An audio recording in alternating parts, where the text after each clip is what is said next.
For critical information ignored by the mainstream media, log on to davidicke.com/headlines now. Broadcasting live from the great city of Manchester, England. This is the Richie Allen Show on davidicke.com. Where it is 11 a.m. and it's Sunday the 17th of April 2016. I hope you're well. How are you? It's beautiful. It's absolutely glorious here in the lovely city of Manchester. It's a fantastic Sunday morning. I've had a lot of lovely Sundays lately where the weather has been absolutely first class.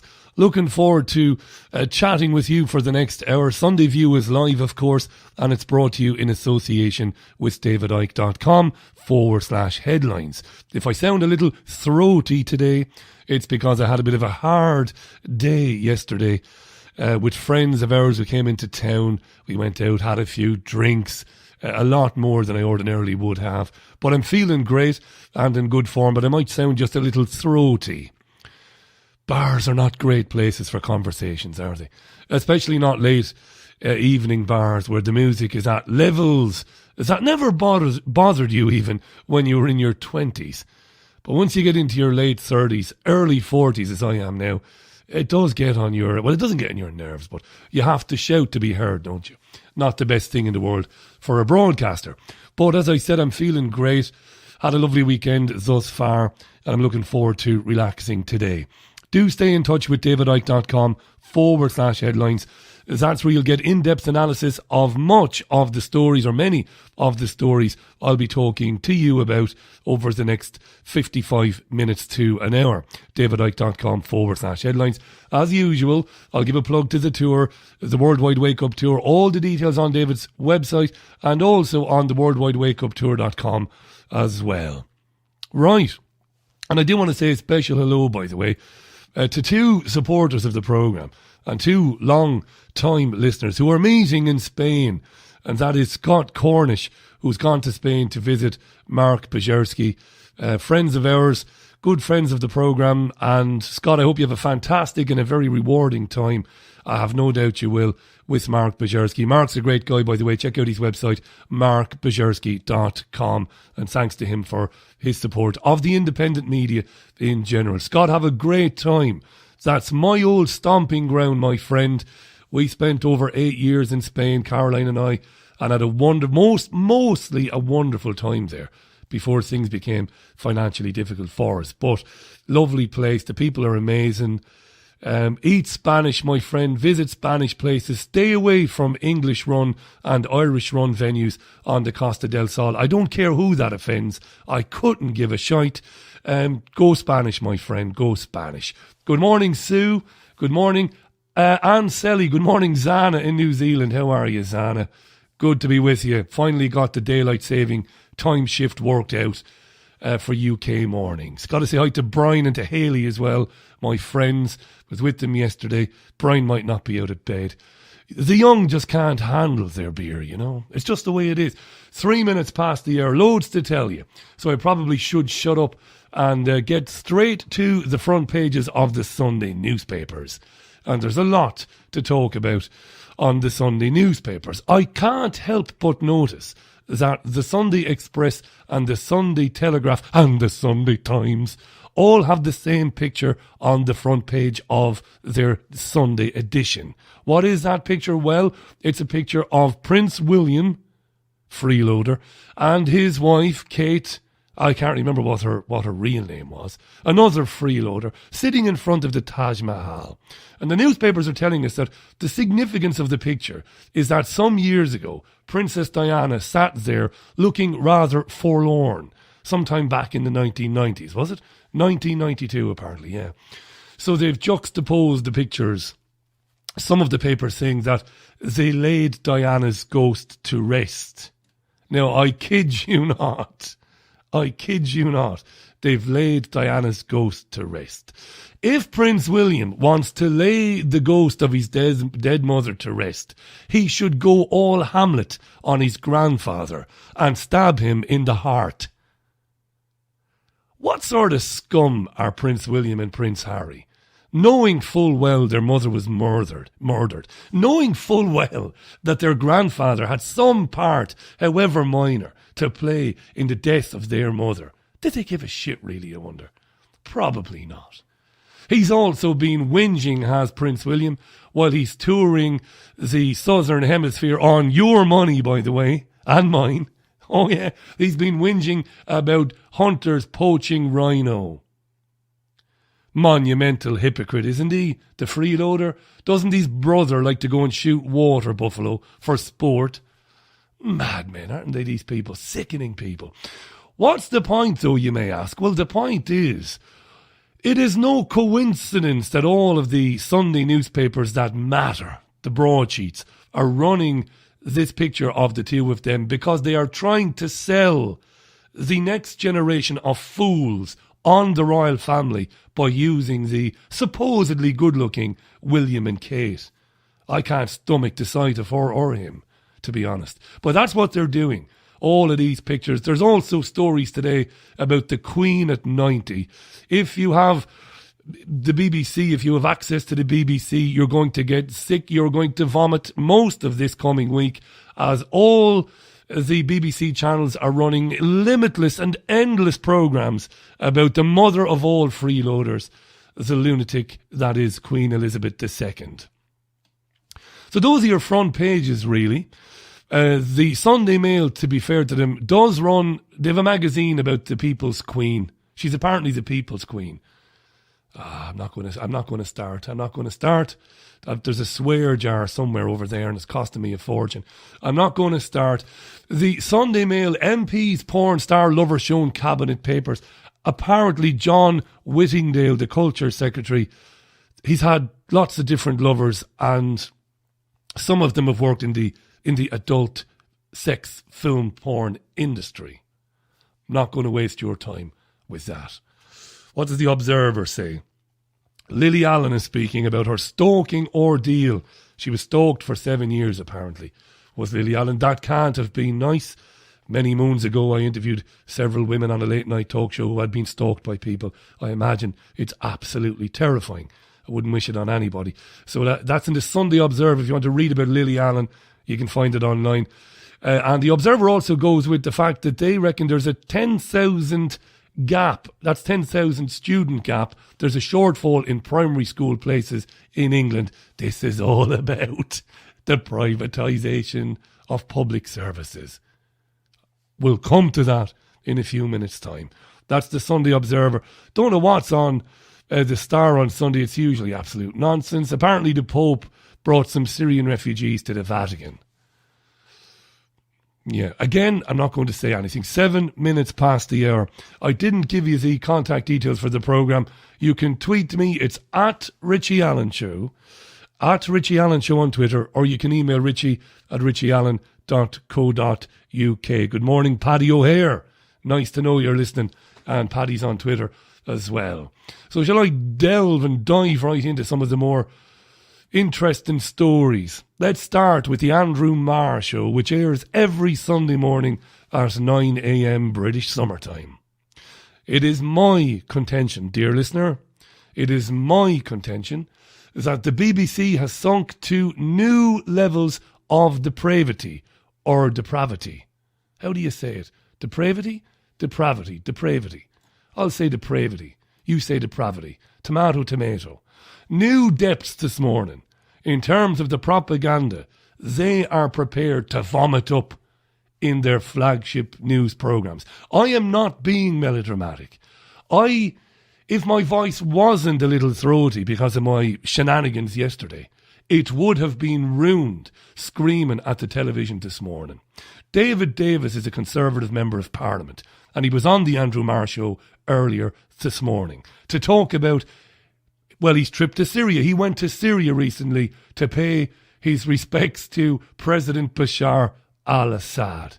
Well, he didn't pay his respects to him, really. Listen now, and I want you to listen carefully. Put down that cup of tea for a minute. Stop what you're doing. Listen to the way Andrew Marr introduces the segment. He's introducing David Davis to talk about a visit to Syria.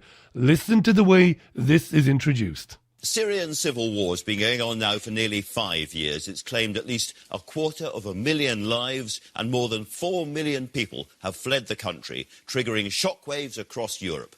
David Davis, the Conservative MP, has just come back from Damascus and a face-to-face meeting with President Bashar al-Assad, and he joins me now. Good morning. Morning. David Davis, clearly not President Assad. However, you have been, hope so. You have been speaking to this man who is regarded around the world as one of the most bloodthirsty and evil dictators going. How did you find him? You were speaking to this bloodthirsty, evil dictator. How did you find him? That's what masquerades as journalism on the BBC today. David Davis answers the question. You won't be surprised how he answers it. Have a listen. Well, you've got to start with the fact that he does oversee a regime which murders and tortures prisoners and carries out barrel bombing. He was polite, courteous. We had warned him before we arrived that we were going to be very frank with him, and his opening words were, "Please be blunt." So we were. So you asked him about the barrel bombs and the torture and so forth, and how did he respond? In particular, my colleague Adam Holloway was incredibly fierce about it. He sort of sidestepped the barrel bomb argument, but on the torture and killing of prisoners, he tried to claim that was down to enemy propaganda, as it were. He said, our opponents are very good at online propaganda. Now, of course, that may be true to some extent, but the simple truth is 2 years ago, a British citizen, Dr. Asad Khan, was tortured, we think, and killed in their custody, and there's other evidence to indicate it's still going on. So, Now, David Davis said that Assad's assertion, Assad's claim that the accusations that his government has killed people and barrel bombed people is the propaganda of his enemies. That's what Davis said. Davis said, Assad said that any claims that I'm killing people and barrel bombing people are the propaganda of my enemies. And then Davis said something interesting. He said that might be true to some extent. How much of an extent? How much of an extent? Andrew Marr is the worst presenter that ever lived, isn't he? Isn't he? And then Davis said that a British citizen was tortured and killed, we think. We know that he was torturing people, a British citizen, we think. Listen back to it. Listen back to this. He tried to claim that was down to enemy propaganda, as it were. He said, our opponents are very good at online propaganda. Now, of course, that may be true to some extent, but the simple truth is 2 years ago, a British citizen, Dr. Asad Khan, was tortured, we think, and killed in their custody. We think? So where's Andrew Marr jumping in like any decent presenter to say, hang on a second, you think or you know he was tortured and killed? And then Davis finishes off that little soundbite saying, and there's other evidence. It is incumbent upon Andrew Marr then to ask him for the other evidence. Show me the evidence that shows that this man has been targeting his own people with barrel bombs. Show me the evidence that he's been torturing his own people in dungeons. What bullshit, What monumental bullshit the BBC has become. What passes for acceptable journalism on the BBC. And then, dear listener, the subject of moderate rebels comes up. Listen to this. You are going to drown in the noxious fumes of slurry, of what do they call it? Manure. Listen to this. It wasn't long ago we were being told of 70,000 moderate Syrian fighters taking on the regime by the government. Any sign of that at all? No. We talked to a lot of other people. Where we could, we talked to people like NGOs and journalists both inside Damascus and in Beirut. And the most telling comment was from an NGO, very good NGO leader in Damascus, who said that there is nobody that the West would recognise as a moderate. Nobody. Amongst the moderate sorts rebel of jihadists and so-called freedom fighters. So it's an unappetising choice between sticking with Assad and the Russians on the one hand and allowing complete turmoil of extremist groups on the other. What do we do? What do we do? By the way, when Davis said NGO, Davis, that's non-governmental organisation, by the way. Davis was talking about somebody probably working for George Soros. Undoubtedly. Oh yeah, these are the same... Give me the swear jar there. These are the same bastards who oversaw the funneling of everything the lunatic jihadists needed to plunge Syria into chaos. These NGOs. You know. Davis then talks about partitioning Syria. Listen to this. David Davis might as well wear a little black skull cap and a Star of David on his jacket. What a Zionist whore he is. Listen to him talking about breaking up Syria. And Andrew Marr sits there with his stupid puss on him and says nothing. Listen to this. I think one of the most important things the West could do is draft, as it were, a Marshall Plan for Syria, rebuild Syria. Syria used to be the Germany of the Levant. Breadbasket, pharmaceuticals, textiles, you name it. But it then allows us to say to them, you want this? You've got to negotiate properly. You've got to do what we want, which is create a civilized regime.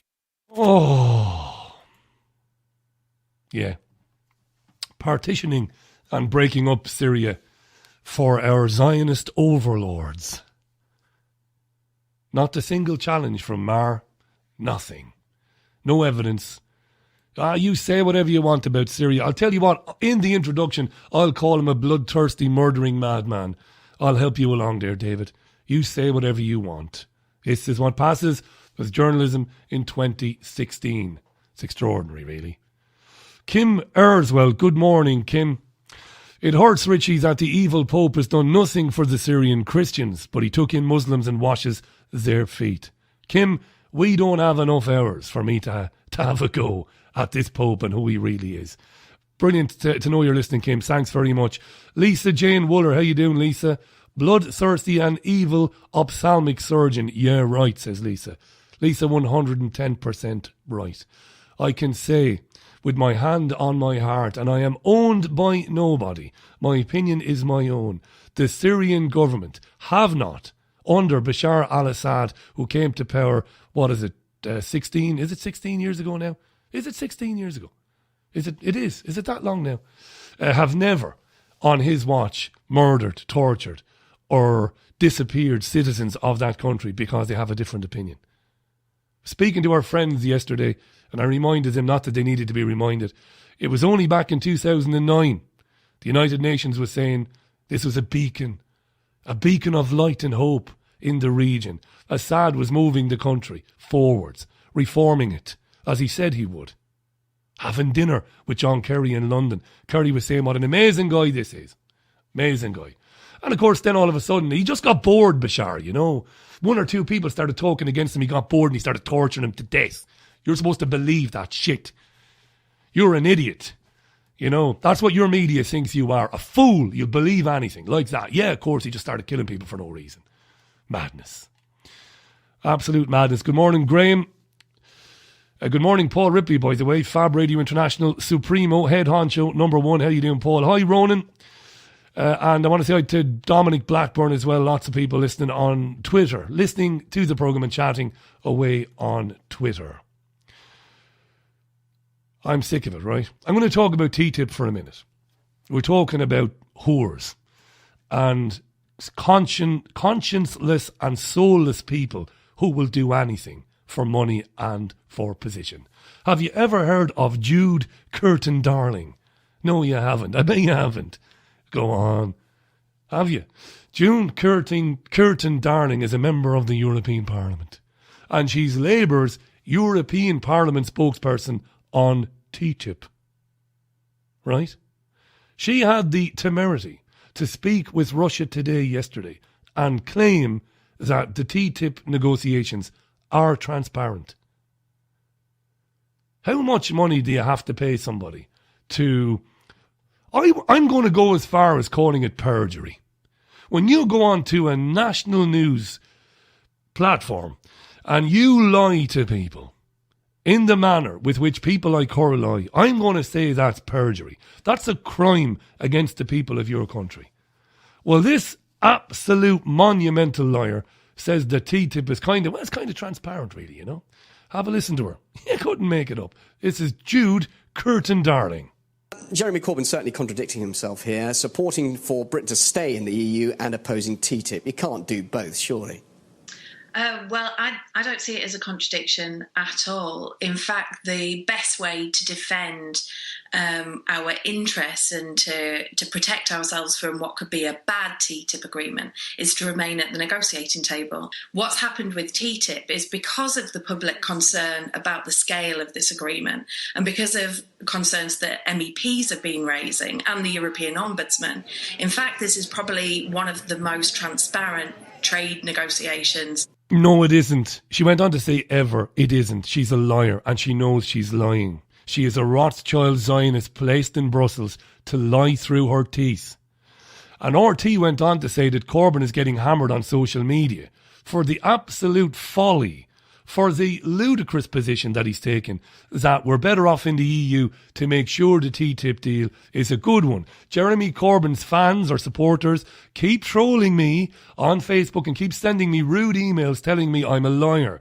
He's always spoken out against TTIP. Jeremy Corbyn has never spoken out against TTIP. Given the opportunity to do so last Sunday on the Andrew Marr programme, this is what he had to say. We want people to vote to remain in the EU so that we can develop a social Europe, a just Europe. We can protect the workers' rights advances that have been made, but we're also in a position to argue for the protection of workers' rights and public services should the Transatlantic Trade and Investment Partnership ever come along.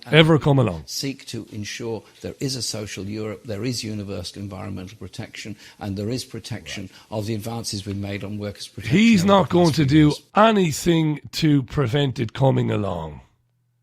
Okay? Jeremy Corbyn. There's Jeremy Corbyn right there. We're better off in the European Union. Common misconception that he's some sort of stalwart standing against TTIP. No. I'm going to tell you a few things about free trade and about trade agreements. Anybody who follows current affairs, watches the news, reads the newspapers will know that the North American Free Trade Agreement, commonly known as NAFTA, which of course is an agreement between the United States, Canada and Mexico, came into being under Bill Clinton, I'm thinking 93, 94, not 95, probably 93, 94 we'll say. We'll go for the one in the middle.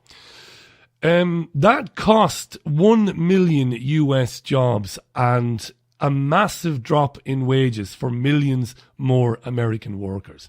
And it was deliberate. Read David Icke. Read David Icke. Everything written by David Icke around that particular period about what these trade agreements are really meant to do. Some celebrities, some of them you'll recognise, some of them you might not recognise, about a year ago got together for The Guardian to explain why TTIP is absolutely terrifying. Have a listen.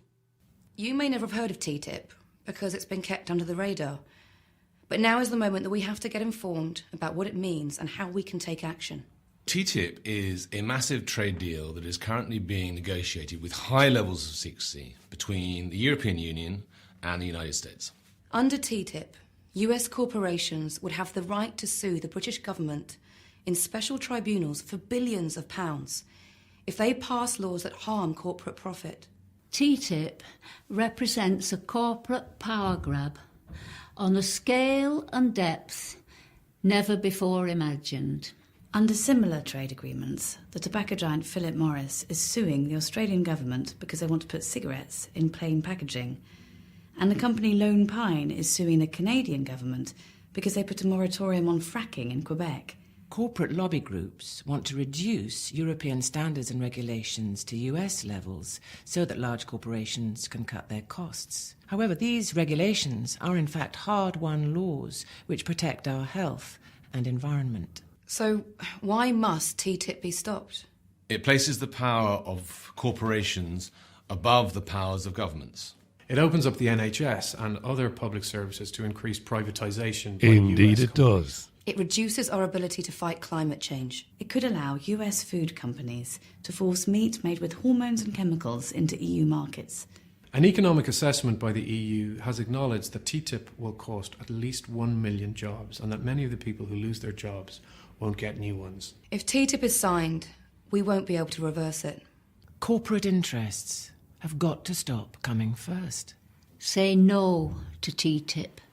I'll summarise that for you now. Despite the climate change nonsense in there, every other statement made by those celebrities, men and women, is absolutely true. Let me tell you what the TTIP agreement is intended to do. And we face nothing more imminently serious, or more imminent, nothing as serious as this year, I don't believe.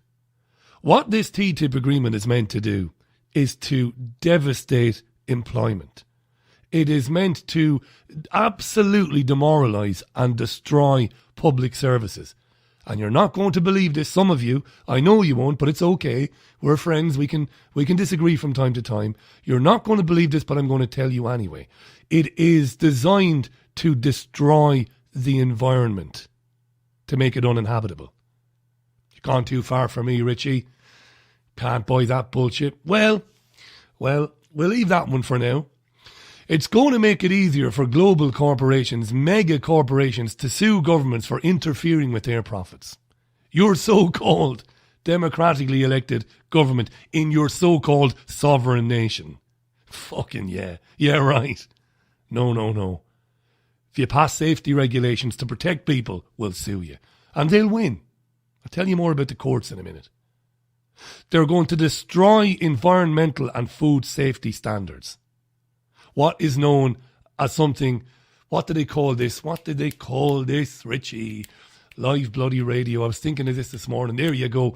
Regulatory harmonisation, they call it. And as you heard in the clip, public services like the NHS will be privatised. How will they do that? Through deregulation. Liberalisation. What has become known, The Guardian have called it, liberalisation of public procurement. Unbelievable. They want to open the European Union up to US companies to come in and frack for shale gas, among other horrors. Oh yeah. This is TTIP. Tell me that the people who you elected to lead you, to make your life better, to run your country, are not psychopaths. Right?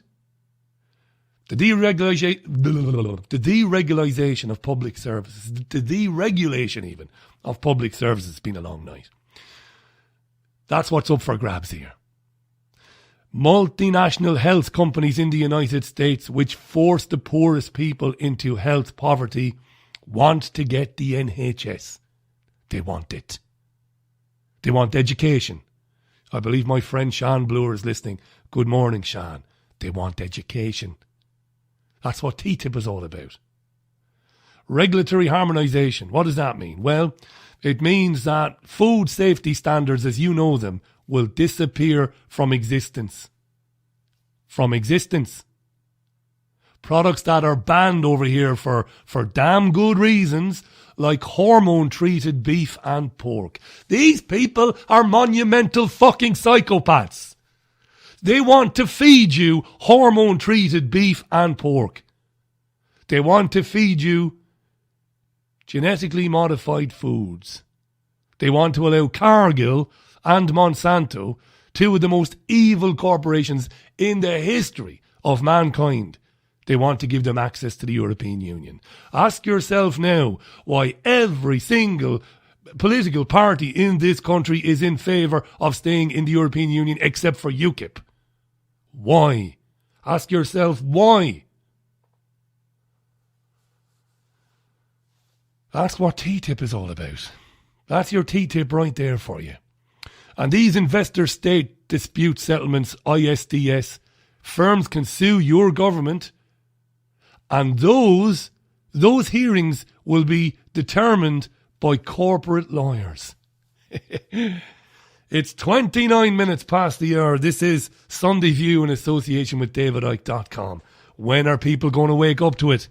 We're live. I'm back after these short messages. Are they short? Yeah, they're short. Do you want to release the full potential of your soul consciousness and find out how to experience that power in all areas of your life now? Go to livingasyoursoul.com for free guidance with in-depth how-to articles. free healing meditations of creation recordings, free soul solutions, and much, much more. livingasyoursoul.com, making the profound practical. Have you lost access to important data from a computer hard drive, mobile phone, or other storage device? Maybe you have a broken hard drive containing years of information, or a smartphone that no longer works from which you'd like the pictures, movies, and chats recovered. If you would like to recover data from any type of digital device, including desktop and laptop computers, external hard drives, cameras, smartphones, NAS, and RAID servers, then contact Data Clinic today at dataclinic.co.uk now. Sunday View is live. I'm Richie Allen. Welcome back to it. Nice to have your company this Sunday. It is half past the hour, or 29 and a half minutes to the top of the hour now. Julio Diaz, how you doing, Julio? That made me chuckle, Richie. Thanks for that. Have a lovely Sunday. I don't know what was particularly funny about it, Julio, but I'm glad somebody's amused. And don't take it as a criticism, mate. I genuinely don't know what you found funny about that. Jason Popworth, how you doing, Jason? You want a satirical but increasingly non-fictional account of TTIP, then read the novel Jennifer Government, says Jason. Thanks very much for the tip. Jason, I certainly will check it out. Sean was on to say on Twitter, past being shocked at the mainstream media bullshit. Just watch the people sell their souls with the European Union in vote and the TTIP ignorance. There'll be a 48-hour working week, says Sean. Thanks very much, Sean. Hi, Karen. Hi, The Order on Twitter as well, and everybody else who's listening, Sue, and Site Restored, and everybody else who's listening to Sunday View, which, of course, if you've just come in on the end of, will be on podcast in around about 15 minutes after the end of it, and it'll be on YouTube at some stage this afternoon as well. Why not, eh? Why not? Now, a German comedian whose satirical poem about the Turkish President Tayyip Erdogan has unleashed a bitter row about freedom of speech. He's decided to suspend his own television show. He announced this suspension yesterday. He's gone and suspended his own programme. We're talking about, of course, Jan Böhmermann. He's a comic in Germany.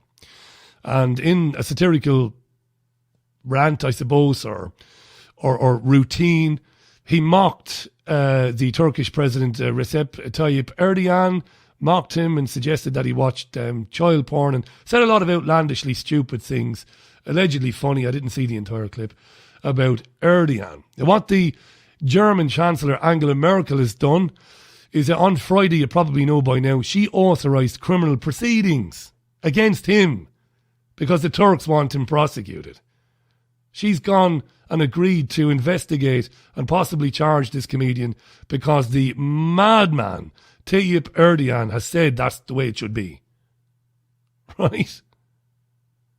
It's a rarely enforced law in Germany. It's section 103 of the Criminal Code, and that is insulting organs or representatives of foreign states. You think you're not living in tyranny? Imagine it. Human rights groups are appalled. Human rights groups, they make me sick, They're appalled at everything, but they do fuck all about it. Anyway, they're calling on Merkel to defend freedom of speech and all of that. Interesting report on the BBC about it. Listen to this. Erdogan, the Turkish president, has previous. Hundreds of people in Turkey apparently have been arrested for insulting him. Listen to this. For Recep Tayyip Erdogan, satire is no laughing matter. Since he became president in 2014, almost 2,000 cases have opened for insulting the president. Jan Böhmermann, this German satirist, is just the latest target. But they've included beauty queens, artists, cartoonists and journalists. We've spoken to a writer who's been sued for insulting the president in newspaper columns that he insists are quite simply critical of the government line. He has very strong autocratic tendencies, authoritarian tendencies, and he wants to monopolize power in his hands, and for that he does not want any sort of a tarnished image, but not to have such an image, he needs not to be criticized at all. So he wants to be untouchable. The president's supporters say criticism and insult are different, and that under the Turkish constitution, insulting the head of state is a crime, though that's rarely been invoked by Mr. Erdogan's predecessors. For his opponents, it's a sign that freedom of expression has been muzzled. Many opposition newspapers have been taken over. There's even been a case recently of a husband who reported his wife for insulting the president, a climate produced here in which dissent isn't tolerated. In today's Turkey, Mr. Erdogan has the last laugh. Yeah, and it's not autocratic, it's tyrannical. They should call it what it is. Autocratic is a very sterile, very clinical word, isn't it? It isn't. It doesn't do with justice. It's tyranny. When you close down newspapers and steal their hard drives because they've been writing about the government, because they've been challenging the government. Newspapers that ran stories that showed that Erdogan's family personally benefit from selling and buying oil taken from the Islamic State lunatics. Andrew Marr had nothing to say about that today, did he? Let's talk about the crazy Bashar al-Assad and all those people he's barrel bombing, which he isn't and never has done. No proof has ever been offered. And we've had Syrian people on this programme who said it just ain't happening, nor has it ever happened. Erdogan is a madman. And it's a tyranny in Turkey if people are being arrested for criticising him. Apparently, the guy Boomerman, he had a big smile on his face and he read out a poem, and in the poem he accused Erdogan of bestiality, which means effectively sexually abusing animals, in case you don't know, and watching child porn. Now, if Boomerman said that about a private citizen, the private citizen would, of course, have recompense. They would have the right to sue him for libel. Right? It's the way it works. Erdogan is not a private citizen and he's a criminal. The question is, would anybody watching the comedian, who isn't, I don't think he's necessarily that funny, would anybody looking at him believe that Erdogan watches child porn and shags animals? Probably not.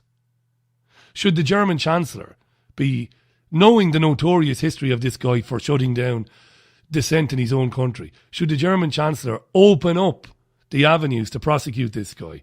Absolutely not. Not in a million years. His bosses at his television station should probably say to him, listen, there are a million things you can have a go at Erdogan for. Stop talking about bestiality and child porn. You're a bit of an idiot, really.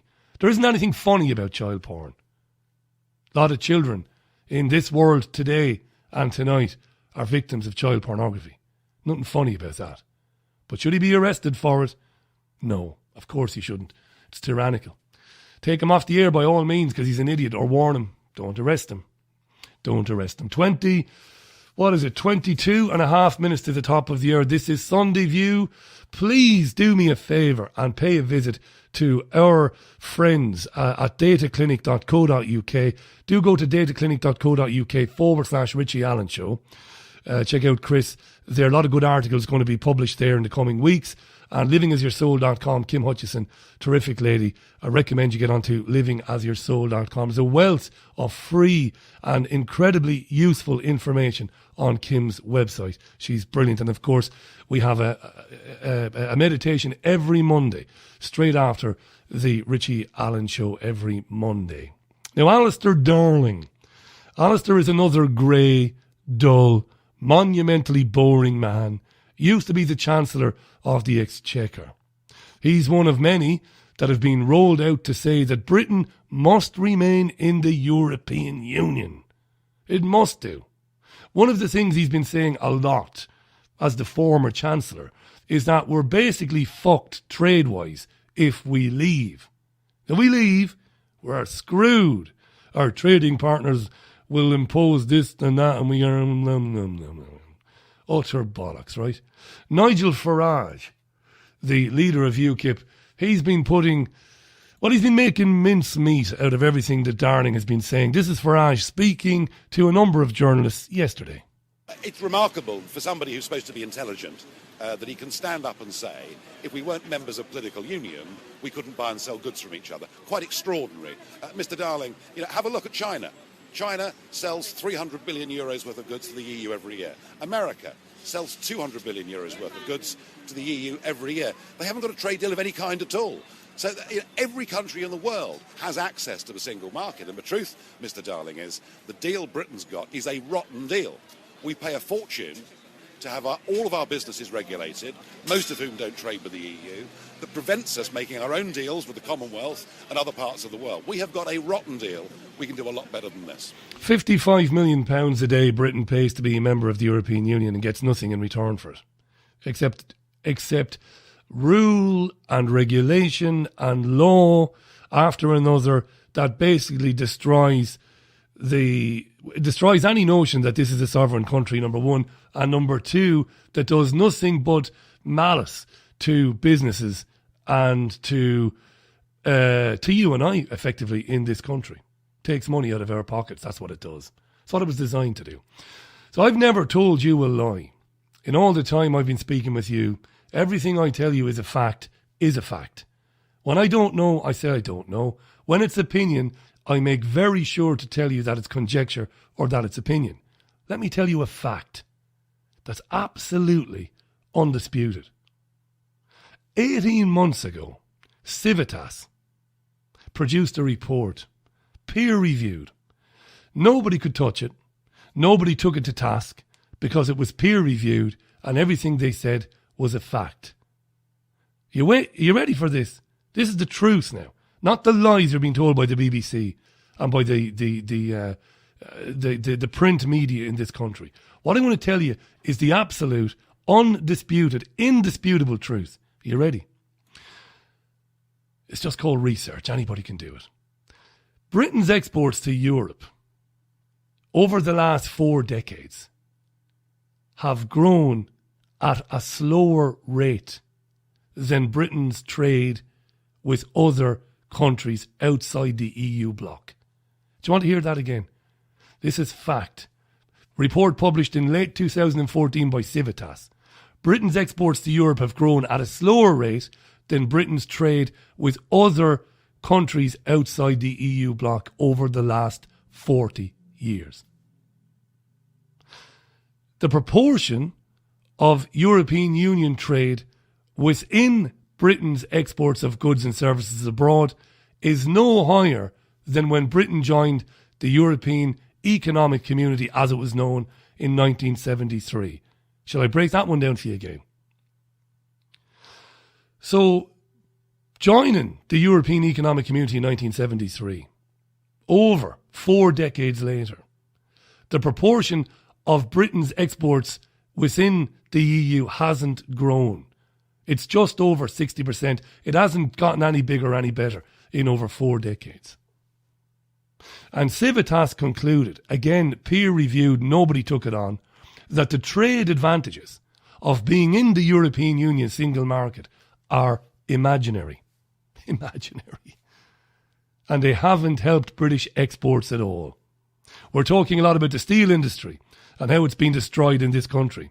And I told you a couple of weeks back how when British companies want to buy lots of steel for their projects, they have to put out the bid to European Union steel firms. And that's just one example. So Civitas determined that the advantages of being in the European Union single market are imaginary and haven't helped British exports at all. Britain's trade with countries outside the European Union, countries like Iceland, Norway and Switzerland, has increased enormously over the same period.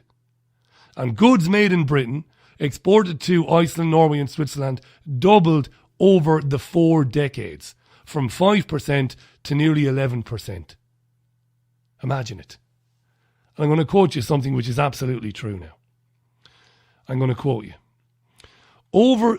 This is from the report. Over the 40 years of EU membership, for all the costs and obligations incurred, for all the treaties negotiated, and for all the immense amounts of time and anguish spent arguing about various aspects of the project, the proportion of UK exports going to the UK's EU partners has changed hardly at all. While the share of UK exports to fellow EU members has been virtually stable, the share going to non-members has risen steadily, leading one to suspect that both insider advantages and outsider disadvantages are imaginary. The study also cast doubt on the pro-European claims that Britain had more clout to negotiate trade agreements as part of the European Union. Listen to this. There were 25 European Union free trade agreements in force in 2012, while non-EU Switzerland had independently negotiated 26. £55 million a day to be a member of a club with no benefits whatsoever, but plenty of benefits for the cabal. Centralisation of power. TTIP. Back there again. And this European Union vote on the 23rd of June, Clive Heemskerk, who's a member of the Trade Unionist and Socialist Coalition, I mentioned him during the week, he has summed up what's going on. That basically the cabal has chosen the vote leave and the vote remain principal characters. It's not even real. It's not even a real competition. Have a listen to this. This was him talking to RT in the week. The British establishment wants a Remain votes, the government wants a Remain votes, and what they've done here is choose not just their own team, but the opposing team as well. Because if the politics of leave are defined by people like Boris Johnson, then bluntly, that adds 5% to the Remain campaign, because steelworkers struggling for their jobs in South Wales, they want nationalisation of their industry, that's against EU rules. How can Boris Johnson or Priti Patel, who's the employment minister in the Tory government, opposing nationalisation, how can they credibly represent working class voters? We cannot rally behind Boris Johnson. Let's be blunt about it. This is a decision that's actually aiding the Remain campaign. Of course, we are going to organise our own campaign, a speaking tour, the socialist case against the EU. And of course, as David Icke said last Monday on the Richie Allen Show, the interview is on YouTube. Go to youtube.com. Just look for the Richie Allen Show. As David Icke so aptly, so correctly said, Johnson has talked about getting out to eventually renegotiate Britain's pass back in. These people are a joke. They're an absolute joke. It's 13 and a half minutes to the top of the hour. This is Sunday View in association with davidicke.com/headlines. Do check out davidicke.com/headlines. Plenty of tweets coming in. Let me read them. Ronan says, don't forget TTIP, the privatisation of water. Nestle denies that water is a fundamental human right. It's a TTIP even wet dream, and it will soon be a reality. This is absolutely true. The former CEO of Nestle, a German guy, did say in a wide-ranging interview a few years ago that we don't have a right to water. Amazing. Zana says, it cracks me up when you say the word lawyer. In your Irish accent, it sounds liar. Lawyer. Yeah. Not all lawyers are lawyers, I suppose. A lot of them are, though. Maz Ross on Twitter, how are you? The impending agenda, Richie. Make sure the European Union has the UK in it. Add the Balkan states, Turkey and the Ukraine to the club. Destroy the dollar and the euro. Use the destruction of the dollar and the euro to create a single currency for NAFTA and the EU. We've already got the single currency here. Spot on. Unite NAFTA and the EU through TTIP. That is absolutely spot on. It's exactly what the agenda is. Paul was on to say, Paul Alawi, how you doing, Paul? Is it too much of a stretch to believe that the leader of another country shags animals when ours has? Yes, well, the David Cameron's appendage was apparently inserted into the mouth of a dead pig. I don't know, man. How did we end up like this? I have no idea. The order says trade will be even less now that the scum have destroyed the steel industry. Lisa Jane Wooler, why does all the alternative media, Richie, including you, not mention the grassroots out, multi-party out campaign? Well, you've just mentioned them, Lisa. We have mentioned them. We've played sound bites from these people. So we have. I'll take you to task on that. I don't know where that one is coming from. I'll share the website for you if you want. Doesn't matter, Lisa, because Britain will not be allowed to leave the European Union. However, I absolutely echo what David Icke said and urge everybody who's registered to vote to go and vote no. Just see what happens. See what happens. See that they try to manipulate it. It's going to be interesting. Anyway, Nigel, back to Farage. He was outside Downing Street. He handed back the government leaflet that cost over £9 million to print, full of government propaganda, essentially telling you that you should vote Remain. The most sickening aspect of all of that was that the leaflets were printed in Germany. How did they get away with that? Imagine it. Using an overseas firm. The government. Oh, your government loves you, all right. Yeah, Farage is at Downing Street handing back the EU booklet, challenged Cameron to a debate anywhere, anytime, any place about the European Union. £10 million of our money to tell us what we should think and how we should vote. And even the Electoral Commission themselves have said this was not within the spirit of the rules of this referendum. So point number one is to say this is not right, this is not fair dealing. The next point, and I outline in a letter, is that actually so much of what is in here that masquerades as fact simply isn't. It's false assertion. So what I've said in my letter to the Prime Minister is if he's really confident about what is in this booklet, that I'll debate it with him head to head, anytime, any place, anywhere. I believe we're going to win. Yes, and I'll tell you why. I think the passion of the argument is now on our side. I think people who think we should leave, who've made their minds up, they really believe in it, and they will go down to that polling station and vote. I think probably the majority of those who do go to vote, maybe it'll be a slim majority, probably will turn out with the intention of voting to leave. What's going to happen then? I'm not going to get into the Scottish in-out referendum, last year's general election where there were all sorts of crazy anomalies with the polling companies getting it so badly wrong. Not going to get into that. It is 9 minutes to the top of the hour. One more quick break. Back then, You're listening to The Richie Allen Show in association with DavidIke.com. No idea what's going on there. That wasn't meant to happen. Right, back in a second. Do you want to release the full potential of your soul consciousness and find out how to experience that power in all areas of your life now? Go to livingasyoursoul.com for free guidance with in-depth how-to articles, free healing meditations of creation recordings, free soul solutions, and much, much more. livingasyoursoul.com, making the profound practical. Have you lost access to important data from a computer hard drive, mobile phone, or other storage device? Maybe you have a broken hard drive containing years of information, or a smartphone that no longer works from which you'd like the pictures, movies, and chats recovered. If you would like to recover data from any type of digital device, including desktop and laptop computers, external hard drives, cameras, smartphones, NAS, and RAID servers, then contact Data Clinic today at dataclinic.co.uk now. Broadcasting the information the mainstream media won't touch. This is The Richie Allen Show in association with DavidIke.com. And it's 7.5 minutes to the top of the hour. Thanks for staying with me and listening to Sunday View Live. Delighted to have your company every Sunday morning.